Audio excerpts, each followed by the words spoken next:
to influence, i-lecture kami, or even threaten the House dito sa pagdinig kaugnay noong ano no, nung resolusyon para mag-cooperate ang gobyernong Pilipinas doon sa investigasyon ng ICC. Binatikos ni Makabayan Block Act Teachers Party List Rep. Franz Castro si Vice Presidente Sara Duterte dahil sa umano'y pakikialam nito sa mga gawain sa Kamara, partikular sa deliberasyon ng Kamara sa mga hakbang na pumapabor sa investigasyon ng International Criminal Court, ICC, sa madugong gyera kontra droga. Iyan ang nilarawan ni Makabayan Solan Act Teachers Party List Franz Castro ang pahayag ni Vice President Sara Duterte kung saan pinaalalahanan nito ang mga miyembro ng Kamara na sundin ang dapat sanay pagtanggi ni Pangulong Marcos sa planong pagsisiyasat ng International Criminal Court, ICC, sa Pilipinas. Nagtataka lang ako doon sa ating Vice Presidente, doon sa kanilang pahayag, doon sa walang kahihiyang panghihimasok sa trabaho ng co-equal branch gaya ng Kongreso. Sabi ni Castro, isang deputy minority leader sa House of Representatives, sa isang virtual press conference. Ito ang aalamin natin sa video na ito. Kung bago ka lang sa aking YouTube channel baka pwede makahingi ng like at subscribe at click mo na rin ang notification bell para updated ka sa aking nilalabas na bagong video. Salamat po. Sinabi ni Castro at saka ito pong sinabi naman ng mga House leaders na susunod sila sa kagustuhan ng Pangulo. Yan po pag-uusapan natin, pero bago yan, kung bago ka pa lang dito sa ating channel, mag-subscribe ka na. Dahil ito lang ang tayong channel na may kinikilingan, may pinapanigan, una sa balita, uli sa impormasyon, kaya ano pang hinihintay nyo? Pindot na, okay, pag-usapan natin. No? Ito po ang sinabi nito ni Castro, antindi. Huwag niyang diktahan ng House. Sabi ni Castro kaya Vice President Sara Duterte for allegedly interfering in House affairs. Dagdag pa ni Castro. Nagtataka lang ako doon sa ating Vice President, doon sa kanyang statement, doon sa kanyang shameless interference. Walang kahihiyang anong tawag doon? Panghihimasok sa aming trabaho ng co-equal branch like the Congress. Antindi, no? Una, hindi po nakikialam si Vice President Sara Duterte. Ang linaw po na sinabi. Pinaalalahanan ko po kayo. Linawin lang natin kung ano yung sinabi talaga ni VP Sara. Baka iba na yung pagkaintindi nito ni Castro. Ayun, no? In light of the sudden and unannounced joint meeting being convened in the House of Representatives, I respectfully remind our honorable lawmakers of the very words that our President, pinaalala lang po ni Vice President Sara Duterte na ang Pangulo ay mayroon pong posisyon sa ICC. Hindi po siya nakikialam. Nire-remind lang po kayo. No? Hindi po niya kayo pinakikialaman. In fact, pinapaalalahanan kayo. Kasi kung hindi nyo pa po alam, si Vice President Sara Duterte ang pangalawa sa pinakamataas na pinuno ng bayan. Ibig sabihin, nire-remind kayo. Baka nakakalimutan ninyo na yung Pangulo ay may sinabi na dyan. Okay. Tuloy natin. Ang sinabi nito ni Castro. Ginagawa natin ang ating tungkulin. Baka siya yung unconstitutional na ginagamit pa yung letterhead ng OBP. Unconstitutional agad? Pinaalalahanan ka lang, unconstitutional na agad? Ang bilis nila mag-akusa, no? Baka si VP Sara daw yung unconstitutional. Lahat kay Castro, big words, shameless, unconstitutional. Ang lalaking mga Ang lalaki po ng mga words na ginagamit eh. Pag pinaalalahanan ka, unconstitutional, tuloy natin.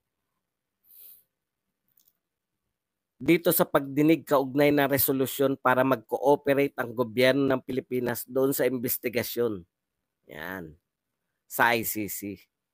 Referring to the Vice President. Okay. Tignan po natin ha. Yung sinasabi po ni Castro. Sino talaga ang nakikialam? Ang pinag-uusapan ninyo, resolution para yung ating sa kay Castro na mismo, baka sabihin nyo, nagbibigay ako eh. Ito po. Ginagawa natin ang ating tungkulin. Ayan. To influence o i-lecture kami. Ayun, ayaw niya palang influence o i-lecturean sila. Okay. Dito sa pagdinig, kaugnay na resolusyon para mag-cooperate ang gobyerno ng Pilipinas doon sa investigasyon ng ICC. Tanong ko, ano yung pinag-uusapan yung resolusyon? Ano ang pinag-uusapan nilang resolusyon? Resolusyon para mag-cooperate ang gobyernong Pilipinas doon sa investigasyon ng ICC. Okay. Ulitin natin ha. Yung akusasyon ni Castro. Ang akusasyon ni Castro, huwag kang makialam. Huwag mo kaming diktahan ng ginagawa namin. Nagtatrabaho kami. Yung tungkulin namin, pag-usapan yung resolusyon para ano na nga yung para saan yung resolution? Para mag-cooperate yung gobyerno. Sino ngayon na nakikialam? Kayo nga pinaalalahanan eh. Maganda yung wordings kasi ni Vice President kaya hindi mo naiintindihan, Castro. Pero ang sinabi ni Vice President, kung ako po magsasalita nun, pinapaalala ko sa inyo mga congressman, hindi nyo trabaho ang makialam sa ICC. Hindi nyo trabaho ang makipag-deal sa ICC. Hindi nyo trabaho ang diktahan ng Pangulo kung anong gagawin niya sa ICC. Wala kayong trabaho.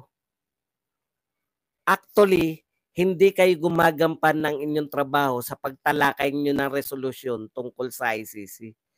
Dahil yung ginagawa ninyo ay panghihikayat sa Pangulo na may trabaho may tanging trabaho ng pakikisalamuha sa ICC. Hihikayatin nyo lang yung Pangulo ng Pilipinas. Pupuwersahin nyo. Kayo. Hindi baliktad. Kayo. Natawa naman ako rito kay Pascual. Wala ba kayo ibang mabato? 125 pa rin. Sa bagay, pag dilawan nga hanggang ngayon, dinaya kayo, di ba? Si Lenny pa rin ang ba ang presidente nyo?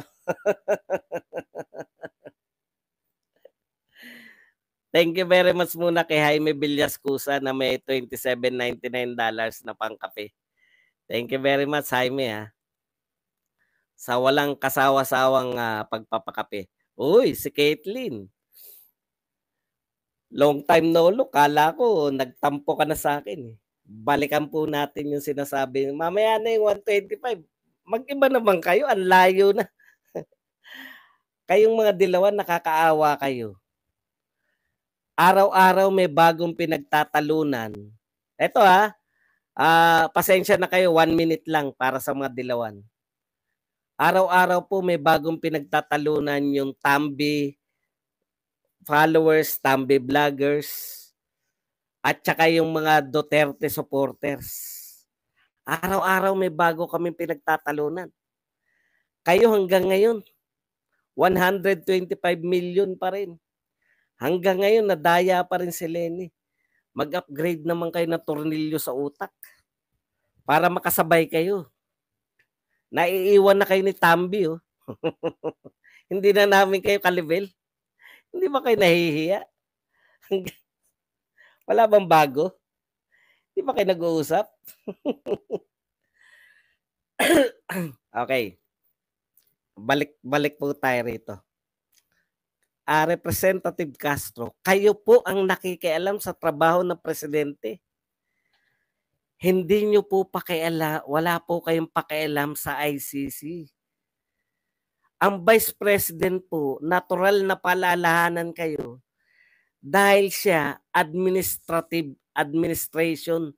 Siya po, narito po sa executive pala, bura-bura. Yung Vice President po, executive. No? Pangalawa po siya sa Pangulo ng Pilipinas. Na pinakamataas na tao sa Pilipinas. Ang gusto nyong pakialaman, yung trabaho ng isang Pangulo. Actually, pinaalalahanan kayo, thank you very much kay Rolando Galvez. Boss Buds, pakape para sa'yo. Pinaalalahanan kayo ng Vice President na hindi nyo na trabaho yan. Maganda lang pakinggan yung sinabi. Kung ako yun, kung ako sa House of kung ako ang Vice President, ganito sasabihin ko eh. Wala ba kayong magawa sa buhay? Kayong mga taga-House of Representative? Bakit nag-aaksaya kayo ng pera ng taong bayan para tumalakay ng mga resolusyon na wala namang kinalaman, mga resolusyon na wala namang kinalaman sa trabaho ninyo? Yang ginagawa nyo ang pag-aksaya ng pera ng taong bayan. Buti nga si Sara Duterte. Sumulat lang sa inyo. Kayo, pag-uusapan ninyo, pagmimitingan sa committee level, pag-uusapan sa plenary, napakaraming congressman. Napakaraming dapat na unahin ng Congress. Sino ngayon ang hindi gumagampan ng kanyang trabaho? Habang busy kayo nahanapan kung paano mapapakulong, kung paano pepestehin ang buhay ng mga Duterte. Totoo naman, pamemeste lang yung ginagawa ninyo lahat. Di ba? Tatanggalin ng confidential fund. Ngayon naman, ICC naman.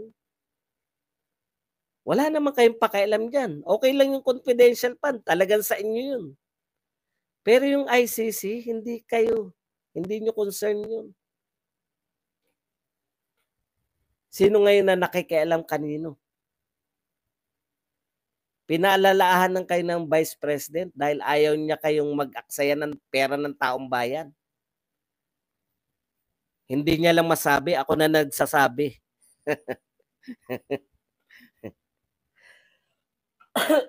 Okay, una yun. Ikalawa, punta tayo dito. Alam niyo, meron ka mapupuna dito, no?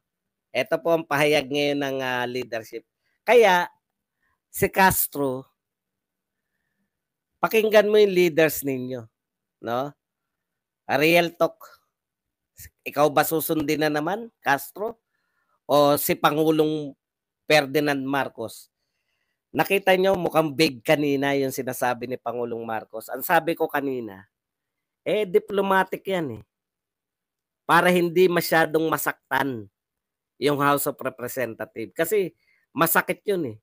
Pag dinirekta niya na, pag sinabi niya na hindi natin papapasukin yung ICC, tapos masasaktan yung House of Representatives. Pero yung pagkakasabi ni Pangulong Marcos, hindi ganong masakit sa House of Representatives. Yan yung sabi natin kanina, di ba? Pareho kami nakakatuwa pag yung mga matatalinong tao pareho mo nang sinabi. Ito po ang sinabi ni Salvador Panelo. President Ferdinand Marcos Jr. is just being diplomatic to lawmakers when he disclosed plans to study the country's return to International Criminal Court former Chief Presidential Legal Counsel Salvador Panelo said on Friday. Ito ay 1 hour ago. Nakachamba tayo. Ha? Nagiging pareho na kami mag-isip ni Panelo. Natuwa nga ako, sabi ko, natsambahan ko rin to si Panelo. Hindi ko matsambahan si Pangulong Duterte. Ano ang masasabi mo kababayan sa usaping ito? Kung meron kang reaction sa video na ito, ikomento ang iyong pananaw at opinyon sa usaping ito. God bless Philippines. Salamat po.